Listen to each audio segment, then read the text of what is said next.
Bismillahirrahmanirrahim. Kalau antum sudah mengikuti hukum-hukum Allah Azza wa Jal, harus diikuti dengan konsekuensinya. Maksudnya patuh, dapat pahala, masuk surga. Pasti, tidak boleh ragu sedikit pun masalah itu. Kita harus tahu saudaraku, dan kita harus yakini, karena ini rukun iman kita, akan ada namanya hari pembalasan. Ada hari di mana kiamat terjadi, artinya habis semuanya. Semua yang kita lihat dan kita tidak lihat di langit, di bumi, di kedalaman lautan, semuanya akan habis. Ada saatnya di mana ajalnya datang, semuanya akan hancur dan terjadilah kiamat.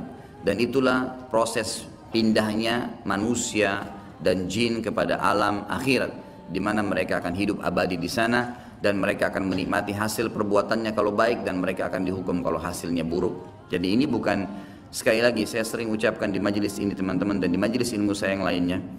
Antum hadir di sini, Anda hadir di sini, ini saya bukan datang ceramah sejam 2 jam untuk berdongeng, untuk menyampaikan sebuah kisah yang dikarang-karang. Ini ilmu, wahyu, sesuatu yang pasti terjadi, tidak ada keraguan di dalamnya.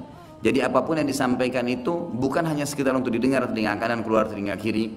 Ini jadi prinsip hidup, memang harus dipegangi. Karena itu fungsi daripada majelis ilmu, kita mengambil wahyu, mengubah hidup kita menjadi lebih baik dari sebelumnya, lebih mengenal Allah, lebih takut akan azabnya, lebih tamak terhadap rahmatnya. Lalu kemudian kita memang meninggal dalam kondisi baik, itu yang dimaksudkan.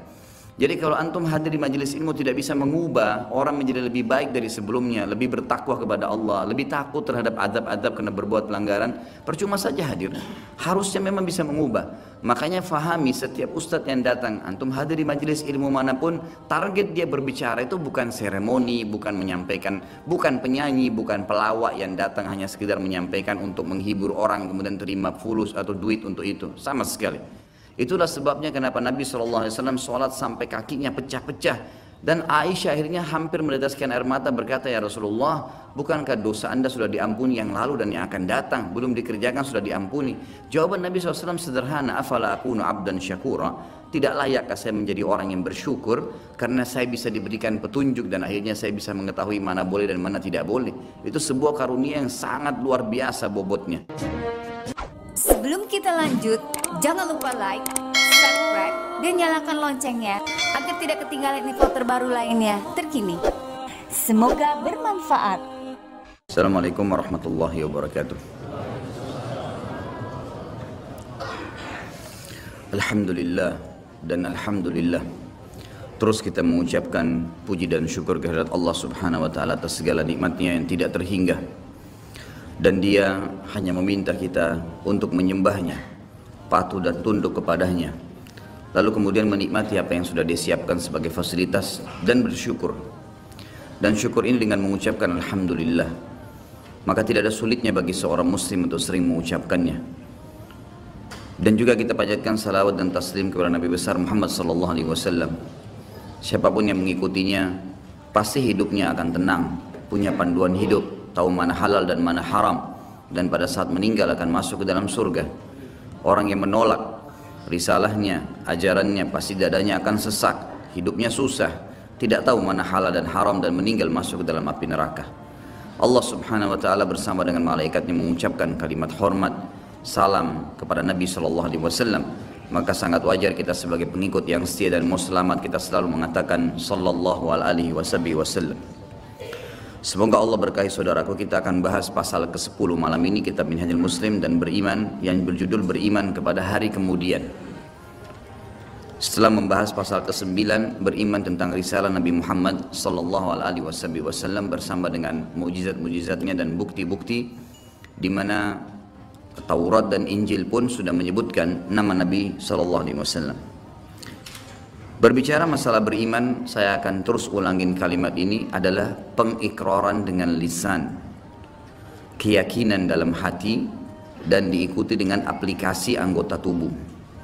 Itu namanya beriman. Seseorang mengucapkan dengan lisannya, mengatakan memang hari kiamat itu ada, dan kemudian dia meyakini dengan hatinya semua amal apa yang dia kerjakan baik, dia akan terima dalam bentuk pahala, balasan, puncaknya akan masuk ke dalam surga dengan rahmat Allah. Dan siapapun yang melanggar sekecil apapun pelanggaran tersebut, kalau dia tidak sempat membersihkannya dengan taubat, dengan beristighfar, dengan memperbanyak amal saleh, pasti ada hukumannya. Terlebih lagi orang kafir dan orang munafik, pasti mereka akan masuk dalam api neraka. Allah berfirman dalam surah Al-Ankabut ayat 4 yang kurang lebih artinya, janganlah kalian mengira, atau alangkah buruknya prasangkaan orang-orang yang mengira mereka melanggar hukum-hukum kami lalu mereka akan luput dari azab kami. Enggak mungkin, itu mustahil. Ini keyakinan dalam hati seorang mukmin. Kalau antum sudah mengikuti hukum-hukum Allah Azza wa Jal, harus diikuti dengan konsekuensinya. Maksudnya patuh, dapat pahala, masuk surga, pasti. Tidak boleh ragu sedikit pun masalah itu. Saya sholat, saya akan terima pahalanya, dan saya akan masuk ke dalam surga dengan izin Allah. Saya berperang, berjihad, tertusuk, mati, saya akan masuk surga. Tinggal mengikuti syarat-syarat dan rukunnya, tidak ada keraguan. Saya pergi haji, saya akan dapatkan balasannya. Saya sedekah, saya akan dapat balasannya. Orang melakukan pelanggaran, zina, riba, dusta, dan seterusnya, ada hukuman dan pasti datang kepadanya. Dalam waktu dekat atau yang akan datang, tetap akan datang. Tidak mungkin ada orang yang tidak dihukum oleh Allah Subhanahu wa Ta'ala. Puncak daripada penerimaan pahala dan juga penyiksaan yang akan datang karena pelanggaran adalah dikenal dengan hari kemudian. Hari kemudian, hari akhir, hari kiamat, hari pembalasan, banyak namanya. Kita harus tahu saudaraku, dan kita harus yakini, karena ini rukun iman kita, akan ada namanya hari pembalasan.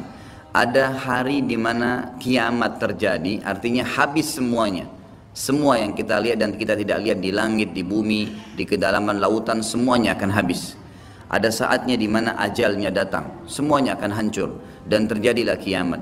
Dan itulah proses pindahnya manusia dan jin kepada alam akhirat, di mana mereka akan hidup abadi di sana dan mereka akan menikmati hasil perbuatannya kalau baik dan mereka akan dihukum kalau hasilnya buruk.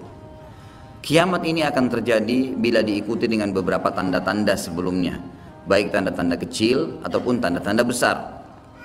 Dan pada saat kiamat terjadi nanti dimulai dengan sangkakala sekali, kemudian hancurlah semua di alam semesta ini, kemudian datang sangkakala yang kedua dan akhirnya dibangkitkanlah seluruh makhluk, kemudian dihisaplah mereka, lalu terjadilah mahsyar, kehidupan yang akan kita laluin. Allahu a'lam berapa lama di sana, menunggu timbangan amal seluruh manusia miliaran jumlahnya dan seluruh jin. Bahkan Ibnu Katsir mengatakan Allah Azza wa Jalla akan mengadili domba kenapa dia menanduk domba yang lain. Setelah itu jalanan ditentukan ke surga atau ke neraka dan tidak ada tempat yang ketiga. Kita harus sadar teman-teman sekalian, penentuan masalah hari kemudian nanti, di mana kita akan mendapatkan cuma surga atau neraka, adalah kehidupan kita sekarang. Ini sekarang Anda masih bisa menghembuskan nafas, masih bisa beraktivitas, masih mudah untuk menangkap mana yang boleh dan mana tidak boleh yang diperintahkan oleh Tuhan kita Allah dan aplikasikan dalam kehidupan sehari-hari. Maka ini penentuan nanti di sana bagaimana, dan tidak ada tempat lain, surga atau neraka. Maka jangan nanti tiba di saat terakhir dihisab di hari kemudian baru kita menyesal. Itu keliru. Orang mukmin harus jeli. Ingat teman-teman, Allah memberikan kepada kita akal pikiran yang jernih, bisa berpikir, bisa menangkap, bisa memilah mana baik, mana buruk. Hati kita juga begitu, punya perasaan yang pekah, tahu mana baik, mana buruk, mana yang disukai, mana yang tidak disukai. Semua itu sebenarnya fasilitas yang Allah berikan tanpa harus menunggu hukuman datang baru mau taubat. Orang mukmin jeli, cerdas. Sabda Nabi SAW, al-mu'minu qayyisul fatin. Orang mukmin itu qayyis, cerdas sekali. Fatin itu pekah luar biasa. Jadi mereka tuh tahu kalau mereka buat salah, ini salah nih, ditinggalin. Apapun godaannya, dilawan sama dia karena dia tahu ini haram. Dan dia tahu setiap pelanggaran agama pasti ada konsekuensi hukum. Tidak ada dosa yang dilakukan sekecil apapun tidak ada konsekuensinya. Harus ada. Sekali antum menggibah, jangan heran setelah taubat tiba-tiba kita digibah, pembersihan dosa yang lama. Dulu pernah kita membuat nota palsu, mencuri sesuatu. Jangan heran sekarang kalau beli HP baru jatuh hilang, itu biasa. Harus ada konsekuensi pembersihannya. Tidak mungkin tidak ada, mustahil, siapapun itu. Bahkan Nabi SAW sendiri bukan kita karena katakan beliau melakukan dosa karena sudah diampuni. Tapi beliau sendiri mengatakan saya pun diberikan cobaan oleh Allah Subhanahu Wa Taala penyakit yang lebih berat double daripada apa yang diberikan kepada kalian. Apalagi manusia biasa yang penuh dengan dosa seperti kita.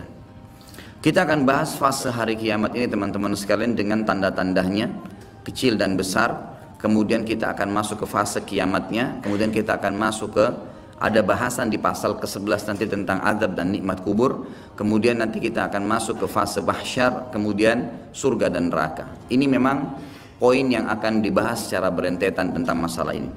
Saya tidak tahu yang lalu sudah pernah saya jelasin pasal ini atau belum? Belum ya? Saya akan bacakan pasal ke-10. Beriman kepada hari kemudian, hari pembalasan, hari kebangkitan dan seterusnya. Namanya ada banyak sekali. Seorang muslim beriman, meyakini dengan hatinya, mengikrarkan dengan lisannya, mengaplikasikan dengan anggota tubuhnya, maksudnya dia lakukan ketaatan supaya selamat di akhirat dan menjauhi pelanggaran agar tidak dihukum. Seorang muslim beriman bahwasanya kehidupan dunia ini mempunyai saat-saat di mana ia akan berakhir, pasti, tidak ada keraguan di situ, dan mempunyai hari terakhir yang tidak ada hari sesudahnya.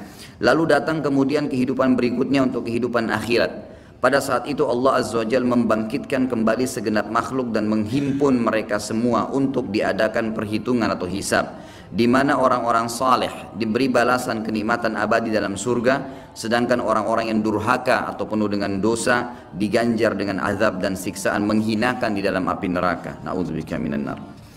Ia juga beriman bahwasanya hari akhirat ini didahului oleh tanda-tanda kiamat, seperti munculnya Dajjal, Ya'juj Ma'juj, turunnya Nabi Isa alaihissalam dari langit, keluarnya binatang melata yang dapat berbicara, terbitnya matahari dari tempat terbenamnya sebelah barat, dan tanda-tanda lainnya. Kemudian sangkakala atau trompet raksasa ditiup satu kali untuk kematian dan kebinasaan, lalu tiupan berikutnya untuk kebangkitan dan hidup kembali serta menghadap kepada Rabbul Izza, Allahu Azza wa Jalla.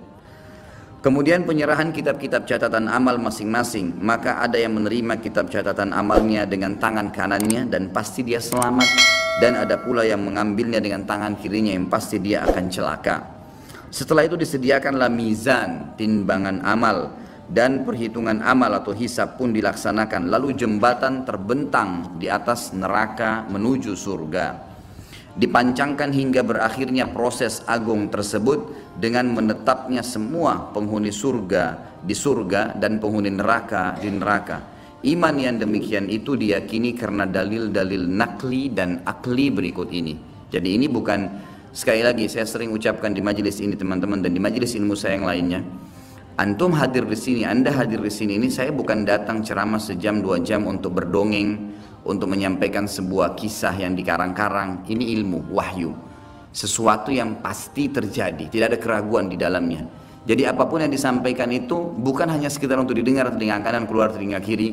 Ini jadi prinsip hidup, memang harus dipegangi. Karena itu fungsi daripada majelis ilmu, kita mengambil wahyu, mengubah hidup kita menjadi lebih baik dari sebelumnya, lebih mengenal Allah, lebih takut akan azabnya, lebih tamak terhadap rahmatnya. Lalu kemudian kita memang meninggal dalam kondisi baik, itu yang dimaksudkan. Jadi kalau antum hadir di majelis ilmu tidak bisa mengubah orang menjadi lebih baik dari sebelumnya, lebih bertakwa kepada Allah, lebih takut terhadap azab-azab karena berbuat pelanggaran, percuma saja hadir. Harusnya memang bisa mengubah. Makanya fahami setiap ustadz yang datang, antum hadir di majelis ilmu manapun, target dia berbicara itu bukan seremoni, bukan menyampaikan, bukan penyanyi, bukan pelawak yang datang hanya sekedar menyampaikan untuk menghibur orang kemudian terima fulus atau duit untuk itu, sama sekali. Setiap dai kalau dia ikhlas kepada Allah bukan itu targetnya. Tapi bagaimana dia bisa memberikan pemahaman kepada orang-orang yang akhirnya menjadi target amal jariah dia pada hari kiamat nanti, agar mereka faham terhadap hukum Allah dan mereka aplikasikan itu. Dan mereka bangga untuk menjadi pegawai-pegawai tanda kutip Allah pencipta langit dan bumi ini. Saya dan teman-teman dai pasti sangat senang untuk bisa menjadi dai seperti ini karena kita menjadi pegawainya Allah, menyampaikan apa yang Allah inginkan dan Allah akan berikan balasan. Antum pun merasa bangga sebenarnya karena berhasil memahami apa yang Tuhan kita inginkan dan selamat gara-gara itu. Itulah sebabnya kenapa Nabi SAW sholat sampai kakinya pecah-pecah. Dan Aisyah akhirnya hampir meneteskan air mata berkata, ya Rasulullah, bukankah dosa anda sudah diampuni yang lalu dan yang akan datang, belum dikerjakan sudah diampuni? Jawaban Nabi SAW sederhana, afala akunu abdan syakura, tidak layakkah saya menjadi orang yang bersyukur karena saya bisa diberikan petunjuk dan akhirnya saya bisa mengetahui mana boleh dan mana tidak boleh. Itu sebuah karunia yang sangat luar biasa bobotnya. Jadi jangan sampai apa yang kita sampaikan ini hanya sekedar kenangan, hanya sekedar sebuah informasi yang seperti hal yang lewat seperti baca koran, bukan teman-teman. Dalil-dalil yang kita bacakan ini sesuatu yang pasti, wahyu, tidak ada keraguan di dalamnya. Yang pertama, tentang adanya kiamat, pasti berakhir semua kehidupan ini. Adanya berita dari Allah Subhanahu wa taala tentang hal tersebut sebagaimana kekal dalam firman-Nya dalam surah Ar-Rahman ayat 26 dan 27. A'udzu billahi minasyaitonir rajim. Kullu man 'alaiha fan wa yabqa wajhu rabbika dzul jalali wal ikram. Semua yang ada di bumi ini akan binasa, tidak terkecuali hancur, dan tetap kekal wajah Rabbmu yang mempunyai kebesaran dan kemuliaan. Firman Allah yang lain juga menjelaskan surah Al-Anbiya ayat 34 sampai 35. A'udzu billahi minasyaitonir rajim wa ma ja'alna li basharin min qablikal khulda afa in mitta fahumul khalidun kullu nafsin dha'iqatul maut wa nabluukum bisyarri wal khairi fitnah wa ilaina turja'un. Kami tidak menjadikan hidup abadi bagi seorang manusia pun sebelum kau, hai Muhammad. Jadi semuanya mati. Dari Adam pun manusia pertama sudah melalui proses kematian menuju ke alam akhirat itu. Maka jikalau kau mati, apakah mereka akan kekal? Ada orang-orang yang menolak ajaranmu itu akan bisa kekal? Maka tanda tanya, tiap-tiap yang berjiwa akan merasakan mati. Kami akan menguji kamu dengan keburukan dan kebaikan sebagai cobaan yang sebenar-benarnya. Artinya mengikuti kebenaran, kebaikan, patuh, dia akan selamat masuk surga. Itu cobaan, gitu kan? Dia berhasil lolos. Ada orang yang tidak berhasil, tetap dirumus dalam hal-hal yang dilanggar. Tapi Allah berusaha menariknya dengan peringatan-peringatan, rasa takut, rasa penyesalan, rasa khawatir, dipermalukan oleh orang-orang di sekitarnya, sampai puncaknya kalau tidak mau Allah tutup dengan su'ul khatimah, dengan tabrakan, dengan penyakit parah, karena memang sudah tidak mau menyadari tentang peringatan Allah. Dan hanya kepada kamilah kalian pasti dikembalikan. Ini jelas firman Allah Subhanahu wa taala. Surah At-Taghabun ayat 7. A'udzu billahi minasyaitonir rajim. Za'amal ladzina kafaru allan yub'atsu. Qul bala wa rabbi latub'atsunna thumma latunabba'unna bima 'amiltum wa dzalika 'ala Allahi yasir. Orang-orang yang kafir mengatakan bahwasanya mereka sekali-kali tidak akan dibangkitkan lagi. Tidak ada hari kiamat, enggak ada hari hisab. Katakanlah hai Muhammad dengan jelas dan tegas, tidak demikian demi Rabbku, demi Allah, demi Tuhanku. Benar-benar kalian akan dibangkitkan, kemudian akan diberitakan kepada kalian apa yang telah kalian kerjakan. Yang demikian itu adalah mudah bagi Allah. Surah Al-Mutaffifin ayat 4 dan ayat 6. Bertubi-tubi ayat Al-Quran menceritakan kepada kita. A'udzu billahi minasyaitonir rajim. Ala yadhunnu ulaika annahum mab'utsun liyaumin 'azim yauma yaqumun nasu lirabbil alamin. Tidakkah orang-orang itu yakin bahwasanya sungguhnya mereka akan dibangkitkan pada suatu hari yang besar, berat hari itu. Beratnya luar biasa karena penentuannya surga atau neraka, enggak ada opsi, enggak ada tengah-tengah. Harus di sini nikmat abadi atau di sini azab yang menyakitkan dan menyedihkan. Yaitu hari ketika manusia berdiri menghadap Rabb alam semesta. Juga Asy-Syura ayat 7. A'udzu billahi minasyaitonir rajim. Wa kadzalika auhayna ilaika Qur'anan Arabiyyan litundhira ummal qura wa man haulaha wa tundhira yaumal jam'i la raiba fi. Fariqun fil jannati wa fariqun fis sa'ir. Demikianlah kami wahyukan kepadamu Al-Quran dalam bahasa Arab, hai Muhammad, supaya kamu memberikan peringatan kepada Ummul Qura, penduduk Mekah, dan penduduk negeri-negeri sekelilingnya, seluruh dunia, serta memberi peringatan pula tentang hari berkumpulnya manusia atau hari kiamat yang tidak ada keraguan padanya. Segolongan pasti pada saat itu akan masuk ke dalam surga, dan segolongan lagi pasti masuk ke dalam neraka. Tidak ada pilihan yang lain. Sekarang penentuannya teman-teman, hati-hati. Jangan pernah terpengaruh dengan lisannya orang-orang di sekitar kita. Pujian dia, hinaan dia, cacian dia hanya sepanjang lidahnya. Kamu alim ya, kamu hebat ya, kamu gagah ya, kamu kaya lah. Itu hanya sepanjang lidah. Jangan itu membuat kita lalai, nggak ada gunanya sama sekali. Atau bahkan mungkin dia menghardik dengan kata-kata yang tidak baik, mencaci maki. Allah mengajarkan, kalau ada orang seperti ini, wa idza khatabahumul jahiluna qalu salama. Kalau orang bodoh mengajak bertengkar, tinggalkan saja kata Allah, enggak usah dilayani. Enggak ada waktu untuk menyanyiakan waktu kita kepada hal-hal yang tidak ada manfaatnya. Para ulama salaf kita memaksimalkan waktu mereka per detiknya, dari kegiatan ibadah ke ibadah apalagi, terus begitu. Sampai seseorang di antara mereka berharap tidak ngantuk malam hari supaya bisa beribadah semalam suntuk, karena tahu ini akan terjadi hal-hal yang akan besar nantinya. Para sahabat Abu Darda, Abu Hurairah dan sahabat-sahabat Nabi yang lain semuanya, mereka sering menangis tiba-tiba tanpa sebab. Lalu ditanya oleh orang-orang sekitarnya dari para tabi'in, ada apa? Anda ini menangis, bukankah Anda sahabat Rasulullah? Maka jawaban mereka, sungguh bekal kami sangat sedikit, perjalanan masih panjang, tidak ada jaminan amal kami sudah diterima, walaupun kami sudah melakukannya. Mungkin ya, ada kekurangan-kekurangan dalam amal tersebut. Kita tidak pernah tahu, dari khayalan sholat, dari ini, dari itu, dari riya, dan seterusnya, ini berbahaya. Kalau para sahabat bisa khawatir begitu, bagaimana dengan kita teman-teman sekalian? Harusnya kita lebih jeli dan lebih hati-hati lagi. Alhamdulillah dengan kemahamurahannya Allah, Allah memberikan fasilitas yang namanya taubat, mudah sekali dilakukan. Tinggal mau meninggalkan perbuatan salah, jadi orang baik-baik, itu saja.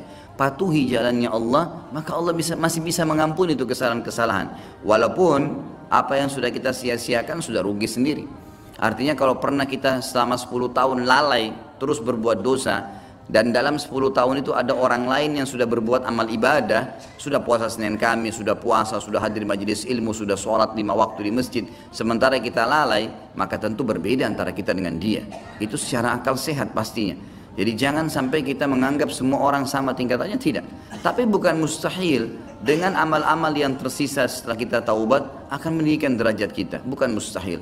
Merengek, memohon, tamak terhadap rahmat Allah diperintahkan, dianjurkan. Dalam surah Zalzalah yang sangat masyhur, ayat 1 sampai ayat 8, satu surah lengkap, Allah Subhanahu wa taala menyebutkan, A'udzu billahi minasyaitonir rajim, idza zulzilatil ardu zilzalaha wa akhrajatil ardu athqalaha wa qala al insanu ma laha yawma idzin tuhadditsu akhbaraha bi anna rabbaka awha laha yawma idzin yasdurun nasu ashtatan liyaraw a'malahum faman ya'mal mithqala dzarratin khairan yarah wa may ya'mal mithqala dzarratin syarran yarah. Apabila bumi digoncangkan dengan goncangannya yang dahsyat dan bumi telah mengeluarkan beban-beban berat yang dikandungnya, semuanya yang ada kuat, tambang-tambang, segala suatu batu-batu yang kuat di bawah tanah semua terbongkar pada hari itu. Dan manusia bertanya, mengapa bumi jadi begini? Pada hari itu bumi menceritakan beritanya, karena sungguhnya Rabbmu telah memerintahkan yang demikian kepadanya. Pada hari itulah manusia keluar dari kuburnya dalam keadaan yang bermacam-macam, supaya diperlihatkan kepada mereka balasan pekerjaan mereka. Barang siapa yang mengerjakan kebaikan walaupun seberat zarrah, biji sawi, niscaya dia akan melihat balasannya.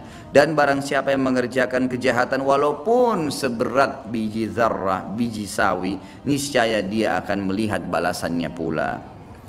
Surah Al-An'am 158. A'udzu billahi minasyaitonir rajim. Hal yanzuruna illa an ta'tiyahumul malaikatu aw ya'tiya rabbuka aw ya'tiya ba'du ayati rabbik yauma ya'ti ba'du ayati rabbika la yanfa'u nafsan imanuha lam takun amanat min qablu aw kasabat fi imaniha khaira. Al-ayat.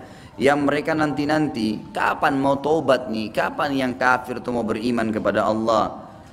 Yang mereka nanti-nanti tidak lain hanyalah kedatangan malaikat kepada mereka untuk mencabut nyawa mereka. Tidak ada yang lain. Berarti keras kepala, nggak mau taubat, nggak mau baik, nggak mau berubah, nggak mau meninggalkan dosa-dosa. Kalau gitu tunggu aja malaikat mau datang. Atau kedatangan Rabbmu, atau pada hari kiamat lebih dahsyat lagi. Atau kedatangan sebagian tanda-tanda Rabbmu. Ya, tanda-tanda sebelum terjadi hari kiamat.